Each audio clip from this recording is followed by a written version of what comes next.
مهم خبر مجاهد هغه 13 پاکستانیان مو وژلي چې داعش سره یې همکاري کوله.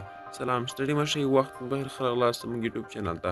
ورور الله سره ویډیو کې ګورئ او زموږ یوټیوب چینل سبسکرایب کړئ تر څو نوي او تازه معلومات تر تاسو در ورسیږي. د طالبانو ډلې ویاند ذبیح الله مجاهد د پاکستانیو چارواکو هغه څرګندونې یو ځل بیا رد کړي دي چې ګڼې افغانان د دغه هیواد په بریدونو کې لاس لري. مجاهد له پښتو بي بي سي سره په یوې تازه مرکه کې ویلي چې وروسته یو کال کې مو له داعش سره د همکارۍ په تور 18 پاکستانیان ووژلي او 43 مو نیولي چې لا هم موږ سره بندیان دي. د طالبانو ډلې ویاند ذبیح الله مجاهد پر پاکستان غږ کړی دی چې د بریدونو پړه دې د دوی په حکومت نه اچوي بلکې خپله امنیتي کمزوري دې پیاوړې کړي. دا و چمتو کلی خبر، تر بیا خیر چارې، ښه وخت.